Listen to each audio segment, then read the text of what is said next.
Quebra-cabeça do sucesso. Oferecimento. A CISC, parceira do empresário, amiga do consumidor. BNI, a maior rede de networking e negócios do mundo. Seja membro. Jabu, elétrica, hidráulica e iluminação. Lojas em São Carlos, Araraquara e Bauru. Jovem Pan FM, a maior rede de rádios do Brasil. Ouça, acompanhe e participe da número 1 do Brasil. Latina, orgulho em ser brasileira. Mais de 30 anos de mercado.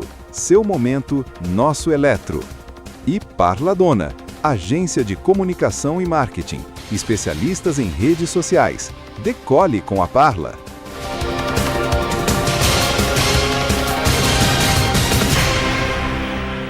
Bem-vindos ao Quebra-Cabeça de Sucesso, mais divertido e desafiador programa de TV e videocast sobre negócios da nossa região. Eu sou a Alessandra Paulillo e hoje eu vou conduzir aqui um bate-papo leve e divertido para que você forme o seu quebra-cabeça de sucesso. E o tema do nosso episódio de hoje é a cultura da inovação. E aí, como que é gerir um hub de inovação no Brasil? O Novolab, aqui em São Carlos, é um dos maiores, se não for o maior hub de inovação independente no Brasil. E o que significa isso? É um ecossistema que conecta startups, grandes empresas, universidades, talentos, para fomentar o empreendedorismo e o desenvolvimento tecnológico. Hoje são mais de 70 empresas, incluindo desde startups em diferentes estágios até laboratórios de inovação de grandes corporações. Mas antes de apresentar o meu convidado e a gente conversar sobre inovação, eu vou trazer recado dos nossos patrocinadores. Confiança é a moeda mais forte em qualquer economia atualmente.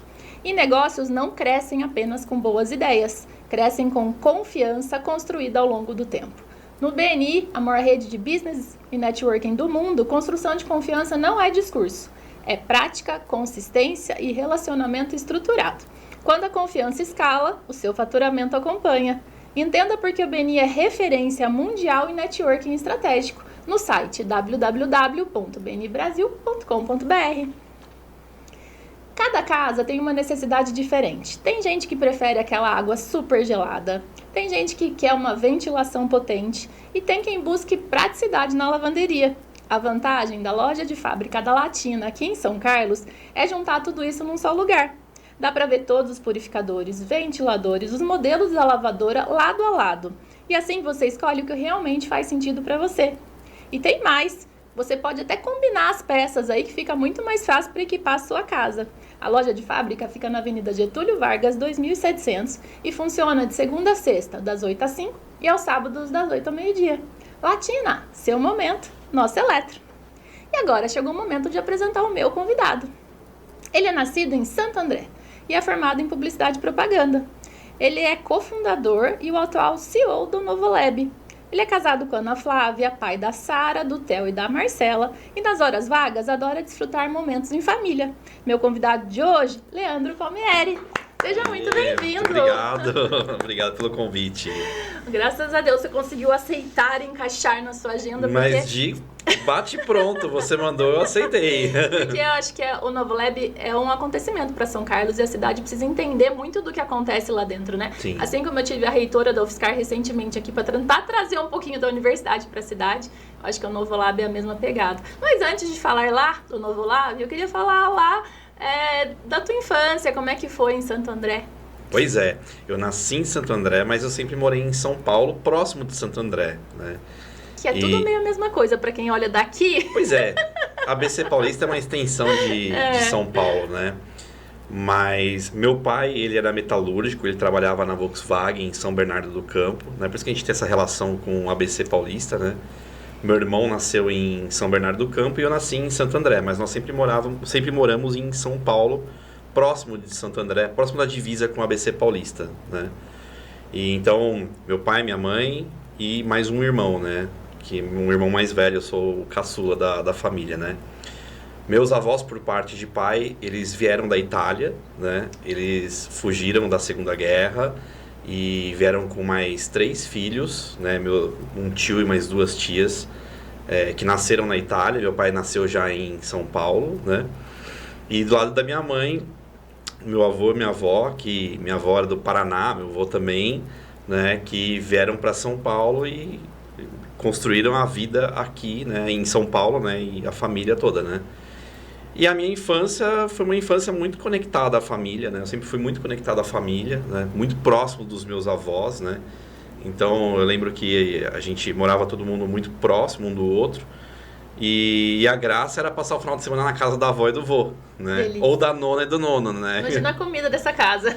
Pois é. E na casa dos meus avós italianos, né, da nona e do nono, tinha sempre o almoço de domingo, né, da macarronada, a massa feita pela minha avó, né, aquela coisa bem italiana, né? Tanto que os meus avós, eles não falavam português, né? Eles falavam italiano. A gente entendia com certas restrições, né? Pedia para eles falarem devagar, respondia em português, eles entendiam, às vezes pediam para a gente falar devagar também, né? Mas era uma comunicação em italiano e português, né? E aí todos os filhos, né? Todos os tios, os netos se reuniam aos domingos na casa dos meus avós, o nono e a nona, né? E aí era aquela família italiana mesmo, barulhenta, bagunça, todo mundo assistindo TV junto. Meu avô era palmeirense, e aí quando tinha jogo do Palmeiras, felizmente eu não sou palmeirense, eu me tornei corintiano. Jura? Eu já ia falar, meu Deus, mais um palmeirense na minha mesa. Não, eu sou corintiano. Mas era uma festa, né? Então eu tenho muitas boas lembranças de uma infância muito conectada à família, muito, muito feliz mesmo, né? E na sua infância teve alguém que te inspirou, alguma profissão que te chamou a atenção? Quando eu crescer, eu quero ser igual a ele, eu quero estudar isso? Caramba, Alessandra, essa é uma pergunta difícil, assim, porque não, a resposta é não. Na minha infância, meu pai ele trabalhou a vida inteira numa montadora, na Volkswagen, né? E ele achava que eu deveria seguir o caminho dele, né? Então ele fez de tudo para eu prestar uma prova para o Senai lá na Volkswagen em São Bernardo do Campo, e eu não queria trabalhar na indústria, né? Eu nunca me vi trabalhando na indústria, mas eu também não sabia o que eu queria, né? Então eu fiz essa prova mal feita de propósito para não passar, né? E eu sempre tive muita dúvida do que eu iria ser, do meu caminho, né? Então eu demorei muito para descobrir a minha vocação, enfim, né? Qual era de fato o meu talento, né? E aí quando eu completei 18 anos, que eu me formei no ensino médio, eu tinha que escolher uma faculdade. E eu nunca gostei de exatas. E eu falei, nossa, eu quero escolher alguma coisa mais pro lado da criatividade, né? Que eu não veja números, né? E aí eu falei, vou fazer publicidade, propaganda e marketing. E aí me inscrevi e tal, fiz 4 anos de propaganda e marketing, né? Caí do cavalo, porque eu cheguei na faculdade, tive economia, aula de economia, né? E hoje eu vejo que não tem como fugir muito da matemática, né? Ainda mais sendo empreendedor, né? E... É que toda essa parte te traz o raciocínio lógico. Exato. E tudo mais, né? Não é a continha, né? É todo por trás do porquê que se aprende aquele conhecimento. Exato. Né? E aí na faculdade, né, que eu fui entender um pouco do mercado publicitário e de marketing, eu fui entender o que era uma agência de comunicação, né? E aí eu coloquei como objetivo trabalhar numa grande agência de comunicação, né? Então, eu lembro que eu ia nas agências de comunicação em São Paulo, fui na W Brasil, na Marcan, na Nelgama, em todas as grandes agências de comunicação, tentar conseguir um estágio não remunerado para poder de fato entrar no mercado. Para aprender. E eu não consegui, né? E aí eu falei, eu vou tentar na área de marketing, então, né? E aí eu consegui um estágio numa pequena empresa de informática na área de marketing, que estava começando a área de marketing. E aí foi o pontapé inicial da minha história. E eu trabalhei em marketing de empresas de tecnologia por alguns anos, né? Até que chegou no ponto que o mosquito do empreendedorismo me picou, né? E aí eu saí para montar uma agência, né? Uma agência de trade marketing. E aí começou a história mesmo que me levou até o Novolab, né? Que é uma história mais extensa, né? Sim. Quando você é picado pelo bichinho do empreendedorismo e decide abrir a sua empresa, a gente conversou sobre isso, não foi muito fácil e houve um fracasso ali em 6 meses, né? Existem frases que falam assim, toda pessoa de sucesso um dia já quebrou, toda pessoa de sucesso já faliu alguma empresa. E aí quando você me mandou essa história, eu falei, mais um, que já quebrou também alguma empresa, né? Só que eu acho que quando a gente entra nesse mercado do empreendedorismo, a gente entra muito sem uma bagagem teórica, né? A gente meio que aprende acontecendo, né? Acho que falta um pouco. Você sentiu falta de conhecimento teórico em empreendedorismo naquela época? Total, eu senti depois que eu comecei a empreender. Que daí na a verdade. gente entende que falta. Na época que eu comecei a empreender, a gente não tinha tanto acesso a conteúdos instantâneos como hoje, né? Eu tô falando da época da internet de escada ainda, né? Era um pouco diferente. E a gente não tinha conteúdo na palma da mão, não existia o celular como ele é hoje, né? Então, essa coisa do conteúdo era mais difícil de chegar. Já existia entidades como o Sebrae, enfim, né? Mas eu não tinha conhecimento para isso, né? Eu comecei a empreender muito jovem. Eu comecei a empreender, eu tinha, sei lá, 23 anos, né? Eu casei aos 23, né? Eu fui muito precoce em tudo, né? Então eu casei aos 23 e comecei a empreender aos 23. Já coloquei a minha família em risco logo no primeiro ano de casamento, né? Risco, entre aspas, assim. Risco, né? porque eu deixei um emprego formal e falei, vou montar uma agência de trade marketing, né? Então, eu tinha um amigo que já trabalhava em agência e que era meu fornecedor na empresa que eu trabalhava. A gente decidiu criar uma empresa juntos, que foi uma agência de trade marketing. Trade marketing, para quem não sabe, é uma agência voltada para varejo, né? Que trabalha a comunicação no ponto de venda, né? E eu trabalhava em marketing de empresa de varejo, de tecnologia com varejo, né? E aí eu enfrentei vários desafios, né? De entender fluxo de caixa, de vendas. Meu principal desafio foi vendas, né? Fluxo de caixa, vendas, de gerir uma empresa. Tive problema com um sócio já de cara, né? Muitas vezes eu tinha que acordar meu sócio para ir trabalhar, porque ele não ia, porque ele tinha outro ritmo, né? E aí em 6 meses a agência deu errado, a gente já não tinha mais receita, não tinha cliente, não tinha nada. Brigamos e decidimos fechar a empresa, né? E aí eu falei, pô, o que eu vou fazer? Eu vou começar de novo outro negócio ou eu vou procurar um trabalho, né? E eu estava enfrentando muitas dificuldades financeiras na vida pessoal, já casado, não tinha filhos ainda, né?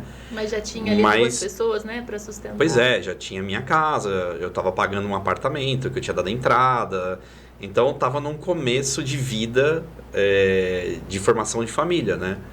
E aí eu falei, não, eu vou tentar de novo, vou empreender de novo. Aí conheci o meu sócio, né, até então, e a gente começou uma agência de mídias sociais, na época que mídias sociais estava começando. Isso foi mais ou menos em 2018, 2019. 2019 foi o ano que o Steve Jobs lançou o iPhone, né? E foi aí que o celular passou a ter tela. Até então, o que se tinha de suprassumo de device, né, de equipamento, era o BlackBerry, que era um celularzinho muito legal. 2019 só? 2019. Gente, mas faz tanto tempo que a gente tem iPhone. Pois é, mas faz... 7 anos. Não. Perdão, 2009. Ah, tá. 2009. Tá, 17 anos aí. 17 anos, né? 2009, 2008 e 2009 foi essa transição, né? Então, em 2009, o Steve Jobs lançou o iPhone com tela. E aí, o que a gente conhecia até então era um celular com tecla, né? E aí, criou-se o mercado de aplicativos. Não existia App Store, não existia aplicativo, né? Criou-se um mundo e um mercado gigantesco, né? E nesse período, 2008, 2009, foi quando o Orkut, para quem lembra do Orkut, para quem já teve Orkut, tava morrendo, né? E nascia o Facebook, né? E o Twitter, né? Então, as novas mídias sociais. E aí a gente viu aquilo como uma oportunidade e falou assim, as marcas vão precisar se posicionar nas mídias sociais. Por que não criar uma agência de mídias sociais, né? Mídias sociais e desenvolvimento de aplicativos. Extremamente visionários, então, porque era uma realidade que nem estava instalada. A gente estava à frente do tempo. E por você estar à frente do tempo, você sofre com a abertura de portas também. E a gente sofreu, porque a gente batia nas empresas para falar de posicionamento de marcas em mídias sociais. As empresas não acreditavam nisso. Elas achavam que isso era coisa de meninada, que não ia para frente, que não ia virar, né? E aí a gente falou assim, pô, a gente não consegue vender projetos para as grandes marcas. Vamos então vender projetos para quem sabe vender comunicação. Quem sabe vender comunicação? Agência. E aí a gente começou a bater nas agências de propaganda tradicionais para mostrar o que seria projetos de comunicação em mídias sociais para que eles vendessem e a gente executasse. E aí a gente bateu numa agência lá em São Paulo, super tradicional, que existe até hoje, de um amigo meu, que se tornou um amigo meu. E a gente conseguiu vender um projeto para uma universidade no Distrito Federal. E aí a gente fez esse projeto. Eu lembro que na época a gente desenvolveu até um aplicativo para Orkut ainda, né?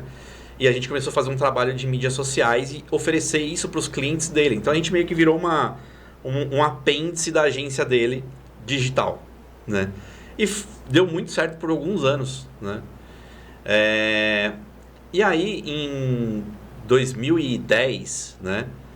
A gente viu um evento chamado Social Media Day, criado por um portal chamado Mashable.com, que existe até hoje. E na época o Mashable, que é um portal norte-americano, falava sobre a revolução das mídias sociais. Isso estava muito evidente naquela época, né? Mídias sociais em 2008 e 2009 era tão exaltado quanto a IA é hoje, né? Só que a IA é uma revolução muito maior, né? E era assunto, você ia nos eventos, todo mundo falava de mídias sociais, comportamento e tudo mais, né? E aí a gente viu esse evento que eles criaram e liberaram para que pessoas no mundo inteiro criassem edições ao redor do mundo. E a gente falou, vamos fazer a edição de São Paulo, porque isso é legal para promover a nossa agência. E aí a gente fez uma edição do Social Media Day entre 1.500 que aconteceram simultaneamente no mundo, naquele ano. E a nossa foi a maior do mundo. Uau. E a gente nunca tinha organizado um evento na vida. E aí a gente trouxe personas muito curiosas, assim. A gente trouxe gente que já trabalhava com tecnologia. E eu lembro que uma das pessoas que estava no palco do evento era o senhor Raimundo Magliano Filho, que foi o ex-presidente da Bovespa no primeiro mandato do Lula, o cara que estava na capa da Isto É, falando sobre popularizar a Bolsa de Valores do Estado de São Paulo, investimento em Bolsa de Valores, que não entendia nada de tecnologia, mas entendia tudo de filosofia e sociologia e via as redes sociais por um viés filosófico, né? E foi falar de mídias sociais desse ponto de vista, né? Então aquilo foi muito diferente. E aí, nesse momento, o mosquito do evento picou a gente. Vamos fazer eventos. E a gente falou assim, fazer evento é legal, reunir as pessoas é legal, é mais legal do que ajudar as marcas a se posicionar nas mídias sociais, né? E aí a gente começou a fazer muitos eventos para o segmento de tecnologia. Então a gente identificou um evento na Europa, na Holanda, que era o The Next Web, que já era uma conferência de inovação, empreendedorismo, tecnologia. A gente convenceu os gringos a trazer o The Next Web para o Brasil, fizemos 3 edições. Ajudamos a criar o CASE, que é a Conferência Anual de Startup e Empreendedorismo da Associação Brasileira de Startups. Fizemos o primeiro, criamos o formato. Aí a gente fez evento para Mandic Internet, Qualcomm Technologies, Motorola, enfim, várias marcas, né? E isso moldou, né, o Leandro, né, e o sócio do Leandro, com a experiência para depois construir o Novo Lab, que é uma continuidade do que a gente já fazia. Experiência e networking, porque daí vocês conheciam todo mundo do mercado também. A gente conhecia já bastante gente, né? Mas não foi fácil, essa trajetória ela foi de altos e baixos, né? E eu lembro que em 2015, 2016, foi a época que aconteceu, foi em 2015, aconteceu o impeachment da Dilma, né, que o Temer assumiu, e aí o país vivia um baita caos político e econômico, né? A gente sempre vive, né? Um caos político e econômico, né? É uma montanha-russa. É uma montanha-russa, mas naquela época estava muito forte latente, isso, né? Eu lembro que a gente tinha um escritorinho que era uma sala de 30 metros na rua Frei Caneca, perto da Paulista. E a gente via de camarote todos os protestos. Tava a época dos protestos, descendo a Augusta, Paulista e tudo mais, né? E nessa época, a gente viu todos os nossos contratos de patrocínio minguarem. Todos. Tava tão inseguro o momento que as empresas todas falaram assim, a gente não vai investir em evento, todas as verbas de marketing sendo seguradas. E aí a gente quebrou, né? Então, a gente quebrou. Essa foi a minha segunda... quebrar maior agora, né? Um quebrar maior porque a gente ficou endividado, né? A gente já tinha funcionário, a gente dispensou funcionário, a gente tinha uma estruturinha pequena, mas tinha, né? A gente ficou com uma dívida, né? Que foi administrada. E a partir daquele momento, a gente falou assim, vamos parar e pensar no que a gente vai fazer daqui pra frente, né? Porque... eu tinha 2 filhos pequenos, meu sócio também tinha 2 filhos pequenos, né?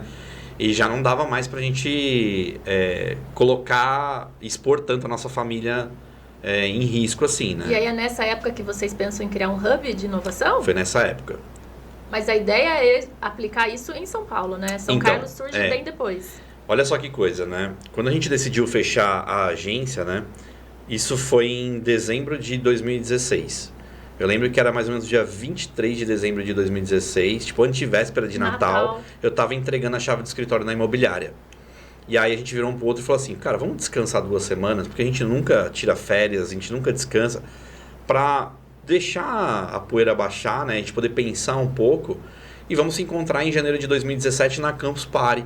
Campus Party é um grande evento que acontece já, sei lá, 15, 20 anos no Brasil, né? Que foi criado lá na Espanha, com apoio da Telefônica, e foi até hoje, né, um dos maiores eventos de cultura geek, nerd, tecnologia, né, do Brasil. E aí a gente se reencontrou na Campus Party em janeiro de 2017. Para quem não conhece a Campus, é um evento onde metade do pavilhão é um acampamento, literalmente com barraquinhas, onde as pessoas dormem por uma semana, e metade são vários palcos simultâneos, onde acontecem conteúdos durante 24 horas, durante uma semana. E atrai gente do Brasil inteiro, gente da América do Sul, enfim, que vem para passar uma semana e acampar no evento e curtir aquele momento com um monte de gente que gosta das mesmas coisas, né? E aí a gente tava lá numa madrugada de Campus Party, aí veio um menino de Feira de Santana, na Bahia, trocar uma ideia com a gente, assim, meio aleatório, né? E aí ele falou pra gente, falou, pô, eu trabalho lá em Feira de Santana, na Bahia, trabalho home office, nem existia essa cultura home office do jeito que é hoje, né? Isso foi em janeiro de 2017. Bem antes da pandemia. Bem antes da pandemia, né? E ganho em dólar, não consigo frequentar uma universidade porque eu chego lá e eu ouço o óbvio, eu sou um cara autodidata. Meus pais ficam indignados que eu não consigo ter um certificado de uma universidade, né? E eu não tenho com quem conversar sobre isso, aí eu venho pra cá, fico uma semana no evento, curto demais porque tem gente como eu. Percebo que eu não sou o único no mundo, exato, né? Eu tenho pessoas parecidas. Mas aí o evento acaba, eu volto lá pra Feira de Santana, na Bahia, e minha vida continua normal, né? E aí, esse foi o estalo pro Novolab. A gente falou assim, pô, a gente precisa criar um ambiente 365 dias por ano para reunir esse tipo de gente que é inconformada, incompreendida, meio desajustada no bom sentido, né? Mas que quer fazer coisas legais e muitas vezes não tem com quem conversar, com quem conviver, né? E aí a gente não sabia que isso seria um hub de inovação, um espaço físico. A gente simplesmente começou a tentar imaginar o que seria aquilo, né? E aí começou de novo a ideia de empreender e criar esse ambiente que ao longo do tempo foi se moldando e se transformando no Novolab. Mas até então isso seria em São Paulo. E essa reunião aí na feira até o Novolab acontecer em São Carlos foi quanto tempo de distância? Esse encontro foi em janeiro, foi no início de janeiro de 2017. Eu me mudei definitivamente para São Carlos no dia 2 de setembro de 2017. No mesmo ano. No mesmo ano. Foi muito rápido, né? Tá, e aí para quem não sabe da história, como é que surge São Carlos no meio de tudo isso? Pois é. Sempre fomos 3 elementos, né? Eu, o Anderson e o Davi, né? O Anderson, ele foi meu sócio até 1 ano e meio atrás, né? Ele saiu do negócio. Mas ele cofundou comigo, ele veio de São Paulo para cá também comigo, né? A gente deu o pontapé inicial juntos, né?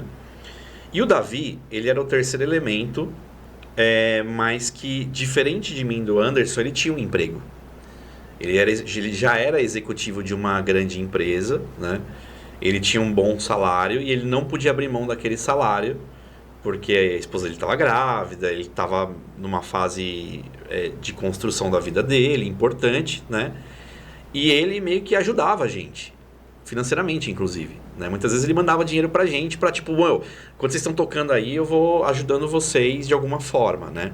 E com relacionamento também, né?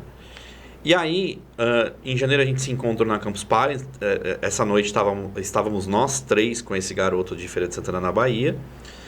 E aí, em abril de 2017, o Davi foi mandado para o Vale do Silício pela empresa para participar do F8, que é um evento anual do Facebook.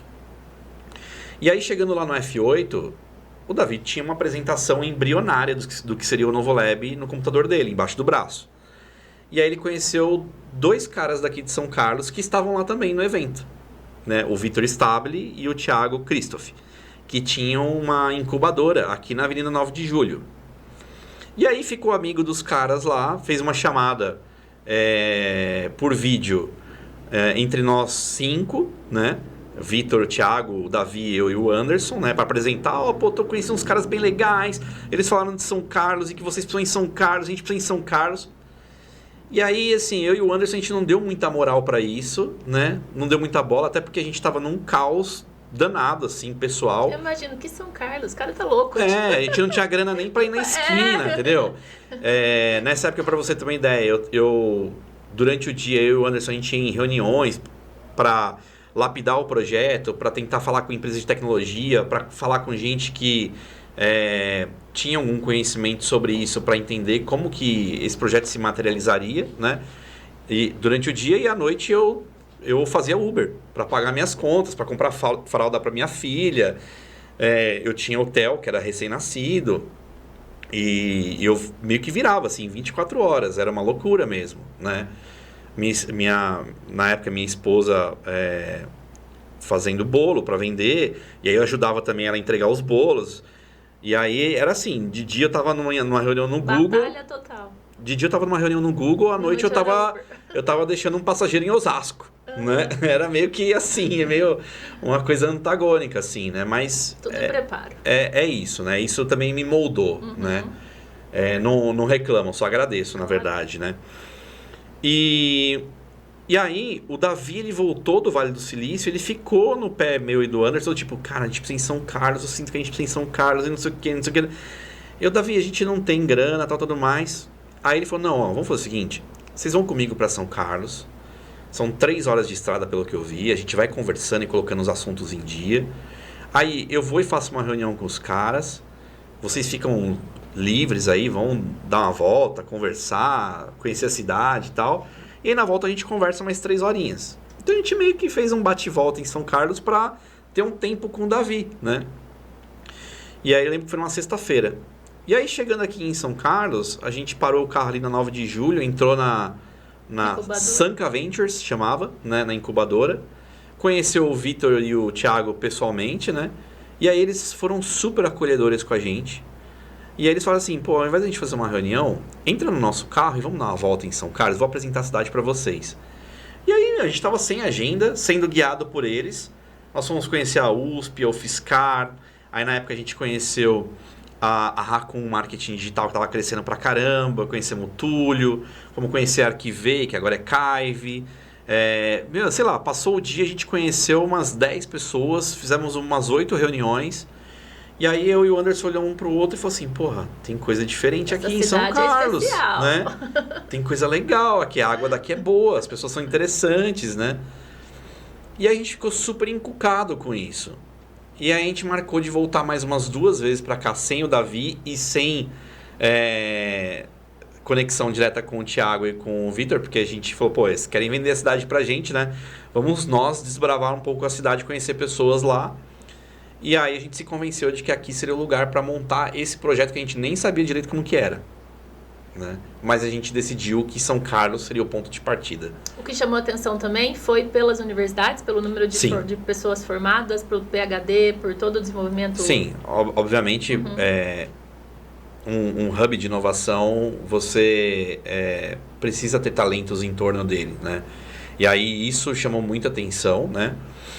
Mas a gente viu que existia um começo de ecossistema sendo formado aqui. Que não era só o talento vindo das universidades. Não. De fato, a gente viu que talentos que se formaram nas universidades aqui e que decidiram em algum momento ficar, criaram empresas incríveis, como foi a Raccoon, como foi a Arquivei, depois veio a Âmbar, entre tantas outras, né?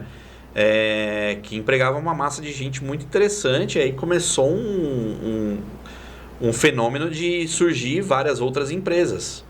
E a escolha de onde seria o novo lab, pegar uma fábrica antiga de tecidos, um prédio histórico da cidade, né? Como é que foi essa decisão? Pois é, essa é uma história bem legal, né? Nessa época, eu e o Anderson, nós éramos clientes private do Serasa.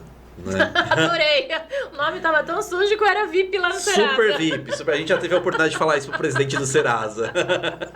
Bom, nós já fomos clientes private seu aí. E assim, a gente não tinha condições nenhuma de alugar um imóvel, não tinha lastro, não tinha não tinha crédito, né? E aí a gente decidiu fazer o projeto aqui em São Carlos. Nessa época já existia um grupo no WhatsApp chamado Sanca Hub, que existe até hoje, que tem lá uma infinidade de empreendedores e pessoas que participam do ecossistema, né? Esse grupo já existia, ele era menor, mas era real, né? E aí quando a gente decidiu fazer o Novolab em São Carlos, a primeira pessoa que soube foi o Thiago Christoph e também o Vitor Stabile, né? E aí o Thiago postou isso no grupo do Sanca Hub e falou, pô, tem 2 caras de São Paulo querendo montar uma Campus Party aqui em São Carlos. Campus Party, né? Fixa. A Campus Party fixa aqui em São Carlos, foi isso mesmo, né? E aí isso reverberou na cidade e várias pessoas começaram a entrar em contato com a gente. E aí uma das pessoas que entrou em contato com a gente foi a Raquel Silberman, que era a corretora lá na Cardinale, né? Raquel, que é uma pessoa que a gente adora, assim, fantástica. Ela... Beijo, Raquel. Aproveitando, Raquel, minha amiga do coração. Bebela, super amiga do Luiz Felipe também. A Raquel tem uma grande responsabilidade pela história do Novolab, né? Ela foi a peça-chave para que o Novolab acontecesse aqui em São Carlos. E ela é testemunha ocular de muita coisa que aconteceu no Novolab. Positiva. Trazer a Raquel aqui só pra contar as fofocas, parte 2. Pergunta essa história pra ela, né? E a Raquel entrou em contato com a gente e falou assim, caras, é o seguinte, eu tenho filhos e eu quero que eles cresçam aqui na cidade, mas que eles tenham a oportunidade de não sair da cidade. Uhum. E eu fiquei sabendo do projeto de vocês e eu achei muito legal pro futuro deles. Olha que coisa legal. Olha que mãe visionária. E ela é assim. Né? E aí a gente começou a conversar com a Raquel, a gente teve uma baita afinidade com ela, né? E ela falou assim, o que vocês procuram de ambiente físico? Eu falei, Raquel, não sabemos. A gente não tem crédito, a gente está quebrado, é assim, assim, assado. Jogamos uma real para ela. Ela falou, não, mas eu quero ajudar vocês. O que vocês gostam de ambiente físico? Eu falei, Raquel, a gente trouxe um evento da Holanda e a gente ama a arquitetura holandesa. Tijolinho, fábrica, né? Eu lembro que o The Next Web era numa fábrica meio abandonada, assim, que tinha um silo maravilhoso, num lugar dentro de um parque lá em Amsterdã, né? E a gente falava daquela fábrica e lembrava de Amsterdã, né? Que a gente teve a oportunidade de ir lá para conhecer o The Next Web. E a gente mostrou essa referência para ela. Ela falou assim, me dá um tempo que eu volto para falar com vocês. Aí passou umas 2 semanas, a Raquel liga pra gente e fala assim, cara, tem como vocês virem em São Carlos? Eu quero mostrar um imóvel improvável para vocês. Beleza. Chegamos aqui de novo num dia, fomos lá na Cardinale, né? Ela colocou a gente no carro dela e levou a gente lá na fábrica. E a fábrica era escombro. Mas assim, num nível que quem fosse lá só via abandono, de fato. Uhum. Né? Era uma cracolândia aquilo, né? E aí a hora que ela parou o carro, no meio da fábrica, a gente desceu do carro, eu e o Anderson, a gente olhou um pro outro e falou, é aqui. Mas sem nem ver. A gente olhou e sentiu, a gente sentiu um negócio que eu não sei explicar até hoje, que a gente falou, cara, é aqui que o Novolab vai prosperar, é aqui que vai dar certo. Esse lugar é perfeito. E aí ela falou assim, só que o proprietário é um cara tradicional, né? Um cara que as pessoas não convencem ele facilmente e tudo mais, né? Mas o não você já tem. Falei, vamos lá falar com ele hoje. E aí fomos lá falar com ele, né? Chegamos lá, uma mesa de mármore fria, né? Uma sala fria. Aí ele entra na sala e fala, bom dia, quem são vocês e o que vocês querem de mim? Né? Tudo bem? Foi assim. A gente contou nossa história, contou a história do que seria a ideia do Novolab, né? Explicou pra ele quem era o Leandro e o Anderson, né? A gente ficou 1 hora falando. Aí ele pegou e falou assim, vou contar uma história pra vocês. Quando eu comecei com meu sócio, eu fui nessa fábrica pedir crédito, que era uma fábrica de fios, né? E ele tem indústria têxtil. E não me deram crédito. Essa fábrica quebrou depois de muitos anos e hoje eu comprei esse imóvel. Então eu aprendi com isso que o dinheiro ele muda muito de mão. E a gente não pode menosprezar as pessoas. Então assim, eu não sei direito quem são vocês, mas me parece muito legal a ideia de vocês. E eu sei que vocês não têm crédito, né? Mas eu quero saber o que vocês precisam. Uau. E aí a gente, caramba, né? É até emocionante. Claro. Lembrar desse momento, assim. E a Raquel tava. A Raquel foi a única testemunha ocular dessa reunião. Que legal. Né? E ela pode... Vale a pena trazer ela para contar essa história, especificamente, né? E a gente falou assim, cara, a gente não precisa de nada a não ser tempo. Se você der tempo e deixar a gente falar que a fábrica é nossa, a gente vai transformar isso num projeto e sair vendendo. Mas você precisa deixar a gente falar que a fábrica é nossa e dar um tempo para a gente conseguir viabilizar financeiramente. Ele falou, então toca em frente, faz o que vocês quiserem. E aí a gente começou a fazer uma série de eventos aqui em São Carlos para falar, somos o Anderson e o Leandro, né? Chegamos. Somos donos da fábrica, né? E a galera, como assim os caras são donos da fábrica, né? Uma fábrica abandonada lá e tal. E a gente vai inaugurar o Novolab no dia 1, dia 18/1/2018. A gente cravou uma data. Isso era mais ou menos em julho de 2017. E aí a gente ligou a bomba relógio e falou assim, cara, tem que acontecer, senão de duas uma. Ou a gente vai conseguir fazer, milagrosamente, ou a gente não vai conseguir fazer, a gente nunca mais pisa nessa cidade, né? E aí tinha um monte de gente que acreditou e que queria ajudar a gente de alguma forma, seja com contatos, com serviços, né? Teve muita gente que ajudou a gente com serviços, a viabilizar de alguma maneira. Teve gente que me alugou apartamento de boca, sem contrato, para eu morar aqui, mudar para cá, né? O Vitor Bermudes alugou um apartamento para mim. Veio aqui também já. O Vitão alugou um apartamento para mim no fio do bigode, pelo valor do condomínio, porque ele sabia que eu não tinha muita grana para pagar. Para eu mudar, eu mudei para o apartamento dele sem nem ver o apartamento dele. A nossa história de sucesso é feita de pessoas, né? De pessoas, muita gente ajudou a gente. É a Raquel, é o Vitão. Dá assim para montar uma lista assim de nomes que ajudou a gente. Eu sou muito grato a essas pessoas até hoje, porque se eu tô aqui, é porque essas pessoas estenderam a mão em algum momento, né? E quando a gente fala em ter um hub de inovação, que é ter esse lugar para receber tudo isso, né, que a gente está conversando, como que é feita a curadoria das empresas que vão participar? É por faturamento, é por match cultural, é por estilo de negócio? Não é por faturamento, porque hoje a gente tem dentro do hub empresas que estão começando, que nem faturam ainda, que ainda está na fase da ideação, né?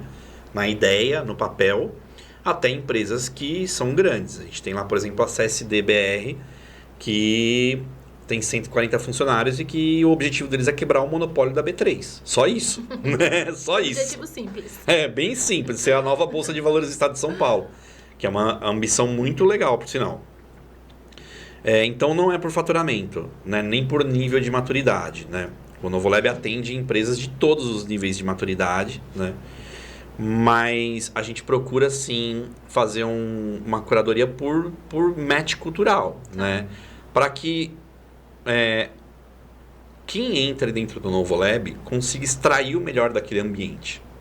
Não é para excluir ninguém, a gente nunca exclui ninguém, né? A gente sempre tenta fazer com que entender quem quer entrar, né? Qual que é aquele negócio, qual que é aquele momento do empreendedor, para conectar ele com outras empresas, porque o Novolab ele não é só mesa e cadeira, não é coworking só, né? O coworking é um componente do Novolab. Pronto, essa é outra pergunta, né? Então você já me ajuda, porque a gente olha esses nomes, incubadora, coworking, hub e não sei o quê, né? Tem muita sopa de letrinha, né? Isso, assim, o que é o Novolab? Não é um lugar só que eu vou lá e alugo uma sala para estar lá dentro, né? Qual é o negócio? A melhor definição que eu tenho hoje para o Novolab é um hub de conexões, tá? Eu nem limito mais a inovação, porque acho que inovação você restringe a uma área específica. É um hub de conexões, né? E num hub de conexões, você está ali para potencializar o teu networking, as tuas possibilidades de negócio, para usar a infraestrutura com qualidade também, né?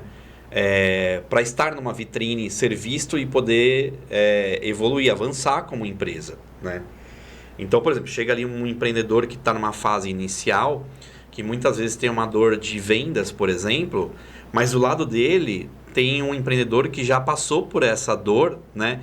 E que pode dar conselhos para ele do que ele aprendeu vivenciando o mesmo problema. E a dor do outro, por muitas vezes, também é uma demanda que o mercado precisa de algo a ser feito, exato, né? Então, assim, a gente procura estimular essa interação entre os residentes, que a gente chama de residentes, né? Então a gente cria momentos, cria cafés da manhã, cria eventos, cria momentos para que eles se conectem e de fato troquem experiências, porque empreender sozinho é muito difícil, né? A gente tem uma frase meio clichê, né, do empreendedorismo, que é: o empreendedorismo é solitário, né? E quando você empreende junto com alguém, mesmo que essa pessoa não seja sócio, mas ela está do seu lado, né, você busca referências para passar melhor por aquela situação que aquele já passou, né? Então, o objetivo do espaço é isso, né? E, além disso, a gente procura entender a fundo o que cada empresa faz para poder gerar conexões de negócios. Então, o que acontece? Hoje, muitas empresas procuram o Novolab, empresas que não estão aqui, empresas de várias regiões do Brasil, e que falam: nossa, vocês são um hub, por acaso aí vocês têm uma solução X para a minha área de recursos humanos? Uma solução X para a minha área de compliance? Já virou referência para indicar empresas. Então, a gente virou um para-raio de oportunidades, e aí o que a gente faz hoje é depurar essas oportunidades e direcionar para as empresas que estão dentro do Novolab, né? Então, hoje a gente faz isso. A gente conecta as grandes demandas com a entrega de empresas que estão começando. A gente vira um gerador de demanda. Então, por isso que eu falo aqui, coworking é um componente. Mesa, cadeira, internet de qualidade, um ambiente gostoso, legal. Mas, além do ambiente, tem essa camada de conexões e tem essa camada de negócios. E isso mudou ao longo do tempo? O Novolab fez 8 anos agora, né? Você enxerga isso também como uma profissionalização de vocês como gestores do negócio? Completamente. Mudou nessa trajetória de 8 Completamente. Anos? Sendo bem honesto contigo, Alessandra, quando a gente começou o Novolab, eu lembro quando a gente abriu a porta do Novolab, a gente não sabia operar aquilo. A gente não sabia. A gente tinha 3 meses de caixa. Uma coisa que eu não contei é que, assim, a gente viabilizou o Novolab com o primeiro patrocínio de uma empresa financeira, né? Que aí a gente reformou o primeiro galpão, 600 e poucos metros quadrados, e ficou com um caixa de 3 meses para avançar. E a gente tinha que aprender a fazer dinheiro com aquilo, né? Então, com isso, além da gente aprender a fazer a gestão daquele ambiente, a gente aprendeu muito com as empresas que a gente viu passar lá dentro. Então, a gente viu muita história de empresa que nasceu, cresceu, vendeu e deu certo. A gente viu história de empresa que nasceu, não cresceu e quebrou, né? Então a gente aprendeu muito convivendo com muito empreendedor, com muita startup, com muita empresa. E aí, óbvio que isso foi moldando a gente ao longo dos anos, para hoje a gente ter uma entrega mais pé no chão, mais assertiva, que entrega mais valor para quem está lá dentro, né? Então a gente foi mudando muito a nossa oferta ao longo do tempo, né? E quando você olha essas empresas todas que nasceram, cresceram ali dentro e que deram certo, existe algum padrão para as que deram certo, das que não deram certo e quebraram? Você consegue identificar isso ou é diferente para cada uma delas? Eu acho que tem peculiaridades, mas tem sim algumas coisas que são em comum, né? E aí, assim, eu acredito que o principal fator de uma empresa dar certo é o fundador, né? Você vê o fundador, o quão ele é dedicado, o quão ele está disposto a aprender, a mudar, às vezes, rápido de rota, né? A capacidade que ele tem de formar times, né? E também de vender, isso faz toda a diferença, toda a diferença. E aí eu vejo que... E também de criar um produto que resolva uma dor real, né? Porque a startup é isso, né? Startup é você ter um produto que resolva um problema real em qualquer área da sociedade, né? Então, assim, todos os empreendedores que eu vi que começaram um negócio, cresceram, venderam, né, e tiveram sucesso, eles tinham esse espírito empreendedor muito focado, essa habilidade de mudar de rota muito forte, né? Preocupado em resolver uma dor específica, né? E uma habilidade de formar time, né? Porque a habilidade de formar time ela é decisiva para uma empresa.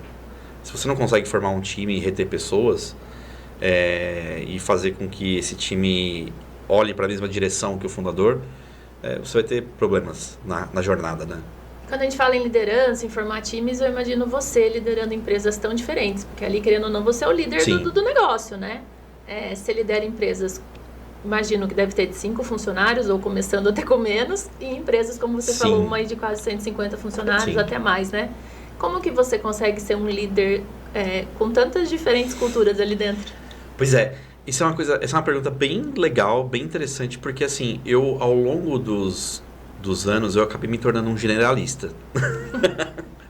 Eu me formei em comunicação, trabalhava com comunicação, tive ali uma especialidade em trade marketing por um tempo, depois fui para o mundo de eventos, né?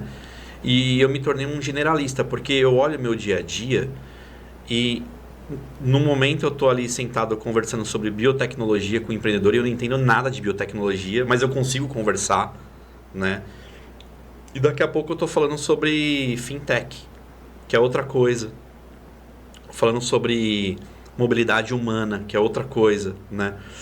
Então, eu desenvolvi uma habilidade de conseguir falar com muita gente diferente sobre muitos assuntos diferentes, né? Então, eu sou um baita generalista, né? Mas, mesmo sendo assuntos diferentes, negócios diferentes, todo mundo tem as mesmas dores. São as dores do crescimento, são as dores de formar time, são as dores de vendas, são as dores de gestão. As dores são as mesmas, independente do negócio. Pode ser um negócio de biotecnologia, pode ser um negócio de mercado financeiro. A dor é a mesma, sempre. Então, apesar de serem mercados diferentes, tem muita similaridade entre um e o outro. Então, por isso que a gente consegue conversar, né? Então, empreendedor é empreendedor, seja qual setor for.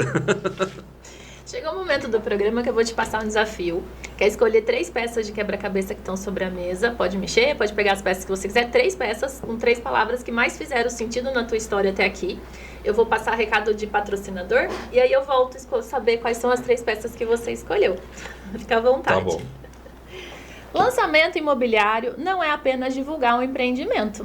É criar expectativa, gerar desejo e transformar interesse em vendas. E quando o assunto é lançamento imobiliário, a agência de marketing Parla Dona é referência, pois já desenvolveu campanhas completas para empreendimentos, tanto residenciais quanto comerciais, atuando desde o planejamento estratégico até a execução de cada peça de comunicação.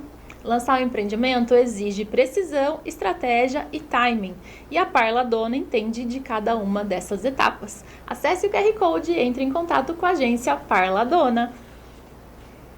Certificado digital não é tudo igual e depende muito de onde você faz. Já pensou ter erro de emissão ou falta de suporte? Além de dinheiro perdido, você pode ter muita dor de cabeça. Já na CISC, você tem total segurança, orientação e credibilidade de uma instituição que está aí há 95 anos no mercado. Atendimento ágil, acompanhamento do início ao fim. Faça boas escolhas hoje para não ter dor de cabeça amanhã. Acesse o QR Code que está aparecendo na tela e agende o seu horário na CISC. Para construir ou para reformar, a Jabu é a escolha certa, onde você encontra tudo em um só lugar. Material elétrico, hidráulico, iluminação, decoração e bem-estar. Das melhores marcas e com uma equipe que entende muito do que faz, com décadas de experiência que te proporciona orientação técnica ágil e assertiva. Com 40 anos de mercado, a Jabu une tradição, variedade e acolhimento para transformar cada detalhe da sua obra. Acesse o site www.jabu.com.br. Jabu, lojas em São Carlos, Araraquara e Bauru. Conseguiu escolher as peças? Difícil, né? Porque todas são importantes, né? Acho que a gente acaba passando por todas aqui, de alguma forma, né? Aquela minha frase, por isso que é um desafio. É por isso que é um desafio, é. Mas eu escolhi 3 aqui que... Vou pedir para você mostrar a primeira, então, e dizer o porquê. Vamos lá. A primeira, você está vendo aqui? Perfeito. É empreendedorismo, né? Porque a minha história é uma história de empreendedorismo, né? Desde sempre, né? Desde quando eu criei a minha primeira agência lá com o meu sócio, que eu ia na casa dele para acordar ele, para trabalhar, até hoje, até a construção do Novo Lab, né? De convencer o proprietário de uma fábrica a transformar aquele lugar num lugar de empresas de tecnologia e se tornar referência, né? Então, o empreendedorismo é a base da minha formação profissional, né?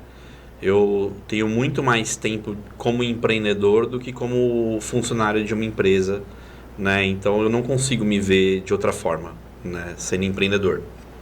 Com todos os acertos, com todos os erros, né? E vai com muitos erros, e eu agradeço os erros porque a gente vai aprendendo, e é normal isso, né? A gente vai vai descobrindo na jornada, né? Isso vai moldando a gente, vai criando aquela casca grossa, né? E eu tenho certeza que daqui 10 anos eu vou ser totalmente diferente de hoje também, né? O segundo quebra-cabeça que eu escolhi é negócios, porque eu demorei muito para aprender que a venda dentro de uma empresa é o principal componente. Sem venda, não tem gestão de finanças, não tem gestão de pessoas, não tem operação que para de pé. A venda é o princípio de tudo, né? Se você não tem o patrocinador, você não tem esse podcast. Exatamente. A conta não fecha, galera. Eu tive essa conversa essa semana com uma pessoa exatamente sobre isso, que estava falando de vários gargalos na empresa, né? Só que o problema era o departamento comercial, o primeiro de todos, né? Exato. E se não consertar ali, não tem verba, ali, não tem como investir na própria empresa, não tem dinheiro. A porta de entrada é a venda. E eu aprendi a ser um vendedor na marra, sendo empreendedor, né? Ser empreendedor me levou a ser vendedor. Hoje, o meu principal papel, mesmo como CEO do Novolab, é um só. É não deixar faltar dinheiro na mesa. Porque se faltar dinheiro na mesa, o Novolab não acontece. E impacta todo mundo. Impacta todo mundo. Então, hoje, tudo que eu faço envolve venda. Estar aqui é uma forma de eu me vender, né? Conectar uma empresa com outra empresa é uma forma de eu ajudá-lo a vender, e aí também eu estou me vendendo dessa forma, né? Tudo que eu faço é uma venda, né? Então não existe nada se não tem a venda. Até na nossa vida pessoal a gente tem que vender, a gente tem que convencer sempre alguém, a gente tem que vender uma ideia, tudo isso é venda, né? Até a nossa imagem vende. Nossa imagem é uma venda, né? Então a venda, ela é a base de tudo, é o princípio de tudo. Sem venda não tem nada, né? E o terceiro quebra-cabeça que eu escolhi é família, que é a base de tudo, né? Eu tenho 3 filhos, né? Sendo 2 fabricação própria e 1 sem nota fiscal, né? Que eu brinco, né? Que é minha enteada, né? 2 com nota e 1 sem nota. E que é filho do mesmo jeito, né? Que mora comigo, inclusive, né? Eu tenho a minha esposa, Ana Flávia, que é meu braço direito no Novolab, que trabalha comigo, né? Eu tenho minha mãe, eu tenho meu irmão, eu tenho meus sogros, né, que estão aqui em São Carlos, né? E isso aqui, né, o empreendedorismo e os negócios, né, eles drenam muito a nossa energia, né? E a gente precisa ter isso aqui como a base, né, para lembrar o porquê que a gente está fazendo tudo isso aqui, né? Então, tudo que eu faço, na verdade, é para garantir que isso aqui fique bem. E isso aqui é a minha força no dia a dia para eu continuar. Então, isso aqui é um motor perfeito, né? Isso. Então, a minha família é uma coisa muito importante, né? Aliás, é a parte mais importante da minha vida. Né? Que lindo. Queria falar um pouquinho de inovação. Quando a gente fala em inovação, para o pessoal do dia a dia, que não está nesse ambiente de inovação, parece algo tão distante, tão longe do nosso dia a dia, né? E queria que você falasse a importância da inovação para o nosso dia a dia. Pois é, às vezes a gente acha que inovação está distante, e muitas vezes quando a gente fala de inovação, a gente pensa muito em tecnologia, né? Mas inovação não é necessariamente tecnologia, né? Inovação às vezes é você reinventar um processo, reinventar a forma de vender alguma coisa, de apresentar algum produto, enfim, né?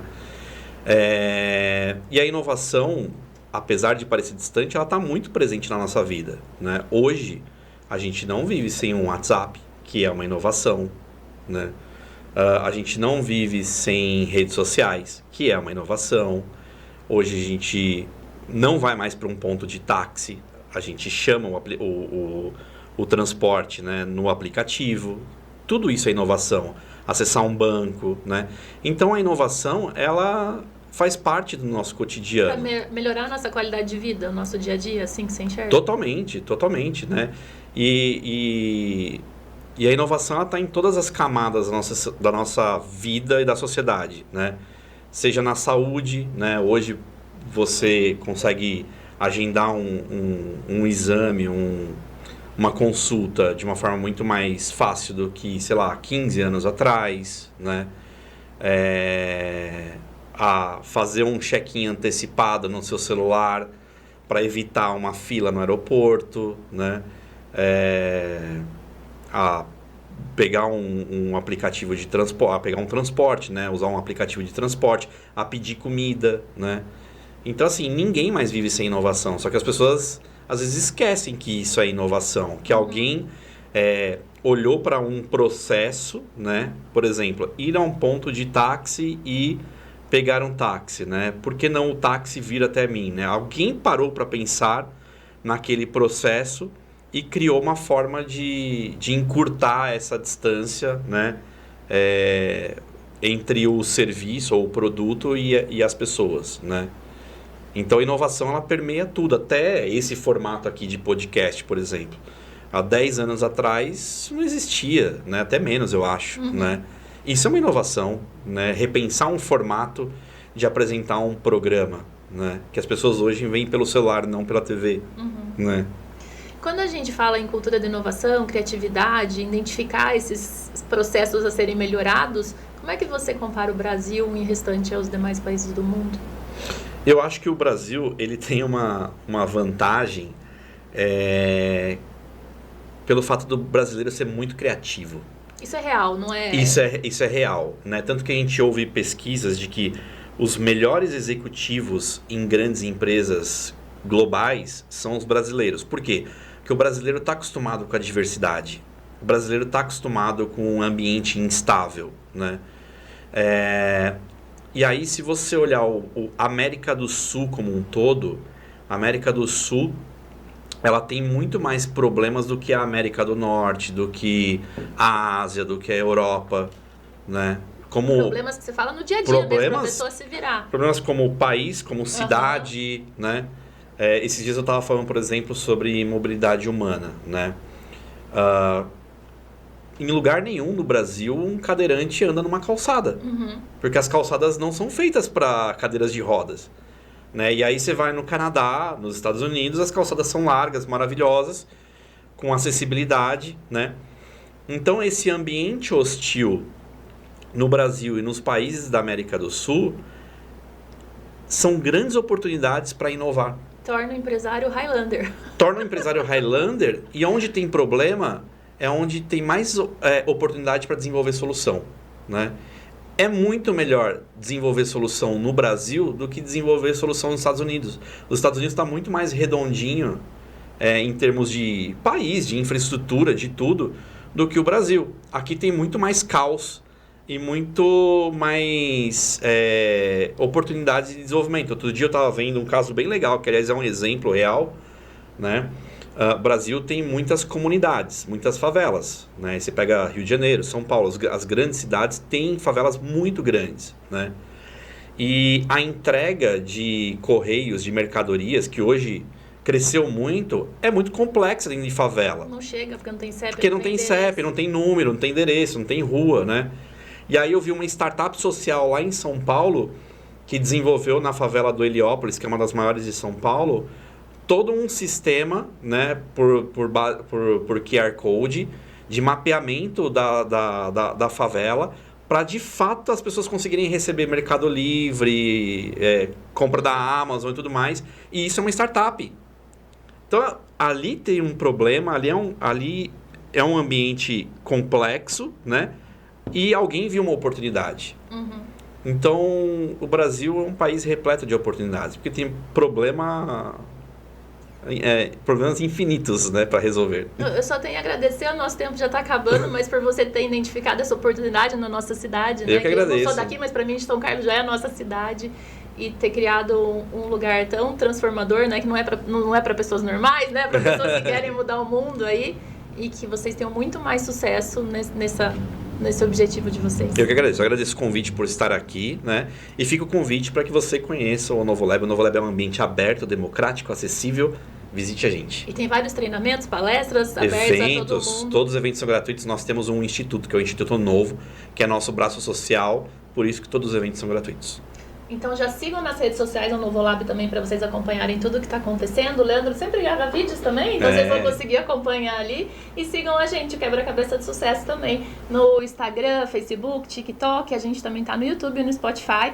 Esse, gente, é o episódio 100. Então tem muita história para vocês assistirem de empreendedores de sucesso aí que passaram por todas as dificuldades, mas chegaram lá. E a gente se vê na próxima peça desse nosso Quebra-Cabeça.